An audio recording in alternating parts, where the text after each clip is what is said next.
आज मैं लंच के लिए बनाने वाली हूँ दाल मखनी। और ये काली उड़द की दाल मेरी ऑल टाइम फेवरेट है। चाहे इसे दाल मखनी बनाऊँ, चाहे इसे पकौड़ी बनाऊँ, चौसा, मसवानी, जो भी बनाऊँ, मुझे काली उड़द की दाल हर रूप में पसंद आती है। Hey everyone, good evening. कैसे हैं आप सभी? आशा करती हूँ कि सभी बहुत अच्छे होंगे। मेरा नाम है सुनीता और मेरे आज के ब्लॉग में आपका स्वागत है। तो रोज़ की तरह आज की भी मेरी सुबह की शुरुआत हो गई थी। और क्योंकि आज मुझे मेरे बेटे की छुट्टी है तो टिफ़िन तो नहीं बनाना था, तो फटाफट से मैंने सबसे पहले स्नान कर लिया। नहा के फिर मैं बाहर आई और मैंने भगवान जी को प्रणाम किया और उसके बाद मैं फिर से किचन में चली गई। कुछ स्पून्स वगैरह धोकर रखे हुए थे, जिनको सबसे पहले मैंने अपनी अपनी जगह पर लगा दिया। और उसके बाद मैंने अपने लिए ग्रीन टी बनाना स्टार्ट किया। और कल ही मैंने काली उड़द की दाल थोड़े से राजमा डालकर भिगो कर रख दिए थे, क्योंकि आज मैं बनाने वाली हूँ दाल मखनी। तो उसके लिए मैंने भीगे हुए दाल को कुकर में ट्रांसफ़र किया। थोड़ा सा पानी डाल के उसमें 2 तेज़पत्ता और 2-3 लौंग डाल के ढक्कन लगा के उसको गैस में रख दिया, क्योंकि जब तक मैं ग्रीन टी पीऊँगी तब तक ये दाल भी पकती रहेगी। तो दाल को रख के फिर मैं ग्रीन टी पीने के लिए बाहर आ गई थी।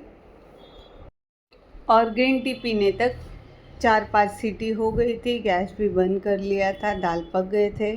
तो मैंने की इसको तड़का लगाने की तैयारी। तड़का लगाने के लिए मैंने फटाफट से प्याज कट कर लिया और अदरक, लहसुन और टमाटर को मिक्सी के जार में डाल के बारीक से पीस लिया। और इसके बाद मैंने गैस में रखी कढ़ाई और कढ़ाई में मैंने डाला घी, क्योंकि दाल मखनी का टेस्ट अच्छा घी से ही आता है। और फिर सीधे ही प्याज इसमें डाल दिया और प्याज को गुलाबी होने तक भून लिया। उसके बाद टमाटर और अदरक लहसुन जो मैंने पीस के रखा था, वो पूरा का पूरा पेस्ट मैंने कढ़ाई में डाल दिया और उसको भी भून लिया। और साथ में उसमें मैंने डाला नमक, धनिया पाउडर, लाल मिर्ची पाउडर, हल्दी पाउडर, जीरा पाउडर और थोड़ा सा गरम मसाला पाउडर। सबको किया मिक्स और ढक के टमाटर को मसालों के साथ पकने के लिए छोड़ दिया। और साइड में मैंने प्रेशर कुकर ओपन किया और दाल जो मेरी पक गई थी उसमें पानी डाल के उसको भी उबालने के लिए रख लिया, क्योंकि दाल मखनी एक्चुअली मक्खन से बनता है, इसीलिए दाल मखनी इसको नहीं कहा जाता है।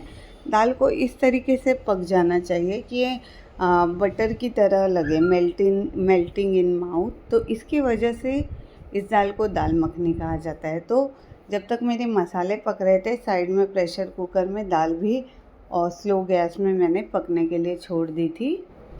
और टमाटर और मसाले जब अच्छे से पक गए, थोड़ा सा घी ऊपर तैरने लग गया था, उस टाइम में प्रेशर कुकर में मैंने जो दाल साइड में बॉईल करने के लिए रखा था, वो सारा का सारा कढ़ाई में ट्रांसफ़र कर लिया था।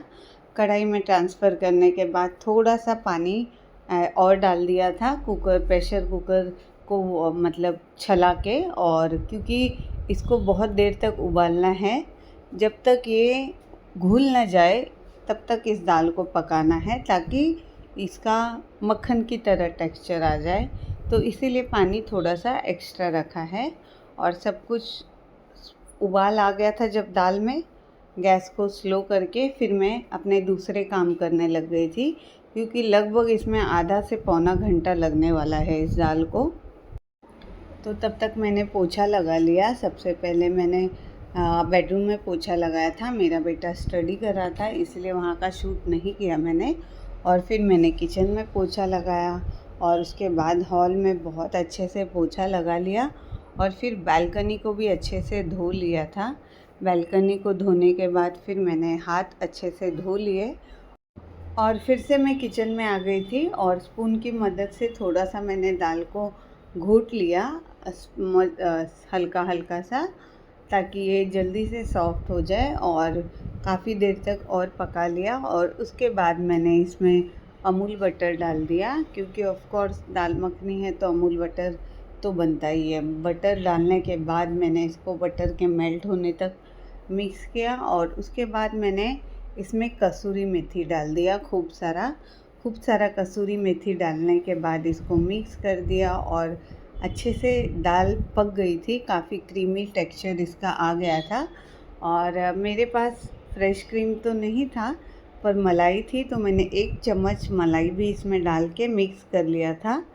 तो मिक्स करने के बाद ढक के इसको मैंने छोड़ दिया और गैस भी बंद कर लिया था। और फिर मैं चले गई थी रेडी होने के लिए, क्योंकि मुझे जाना है ऑफ़िस। और ऑफ़िस जाने के पहले मुझे कैट्स और डॉग्स को खाना भी खिलाना है, स्ट्रीट कैट्स और डॉग्स को। तो फिर मैं तैयार हो गई थी। ये मैंने कॉर्ड सेट मंगाया था जो ऑनलाइन, वही पहन लिया। और उसके बाद मैंने बाल बनाए और चेहरे पे लगाया सनस्क्रीन। बहुत ज़्यादा धूप हो रहा है यहाँ थाने में, और सनस्क्रीन लगाने के बाद इसको कवर कर लिया मैंने पाउडर से। उसके बाद मैंने आईब्रो पेंसिल, लिपस्टिक और बिंदी लगा लिया और थोड़ा सा परफ्यूम लगा के मैं रेडी हो गई थी। क्योंकि मुझे लेट हो गया था तो मैं अभी डायरेक्ट ही निकलने वाली हूँ और रास्ते में स्ट्रीट कैट्स और डॉग्स को खाना देते हुए सीधे ही ऑफ़िस चले जाने वाली थी। तो मैंने बैग भी साथ में ही ले लिया था और मैं चले गई थी फिर कैट्स और डॉग्स को खिला के डायरेक्टली ऑफ़िस।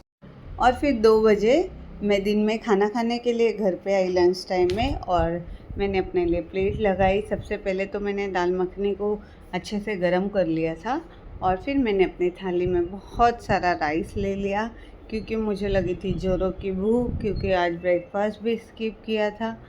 और उसके बाद मैंने गरम गरम दाल मखनी ले ली। और मुझे तो लेना था अचार भी, पर मैंने सोचा पहले थोड़ा सा खा लेती हूँ, जैसे ही थोड़ा सा पेट को आराम मिलेगा तब ले लूँगी अचार। तो मैंने फटाफट से प्लेट्स लगा के बाहर आ गई और दाल मखनी और राइस को खाया। ये बहुत टेस्टी बना था और मैंने बिल्कुल मसाले कम डाले थे, जिसकी वजह से ये बिल्कुल भी स्पाइसी भी नहीं हुआ था और बहुत ही अच्छा लग रहा था खाने में। और दाल मखनी वैसे भी बहुत ज़्यादा स्पाइसी नहीं बनाया जाता है, इसीलिए मैंने हरी मिर्ची भी ऐड नहीं की थी। और ये बहुत ही फ्लेवरफुल और टेस्टी लग रहा था और दाल का भी अपना स्वाद आ रहा था, ना कि सिर्फ मसालों का, बल्कि दाल का भी एक अलग ही टेस्ट आ रहा था। उसके बाद मैंने थोड़ा सा अचार भी लिया और दाल मखनी, राइस और अचार को मिक्स कर के मैंने अपना पूरा लंच एंजॉय किया। और बहुत सारा खाना खाने के बाद मैंने फिर बर्तन मांज लिए और बर्तन मांजने के बाद मैं थोड़ा सा सो गई थी। वैसे भी ओवर ईटिंग की थी तो बहुत अच्छी नींद आ गई थी। सुबह का ब्रेकफास्ट भी स्किप हुआ था, इसीलिए भी आज भूख ज़्यादा थी तो खाना ज़्यादा ही खा लिया। और फिर उसके बाद मैं दोबारा से ऑफ़िस के लिए चली गई थी। तो बस फिर आज के व्लॉग को यहीं ख़त्म करती हूँ। बाय बाय, टेक केयर, कल मिलती हूँ।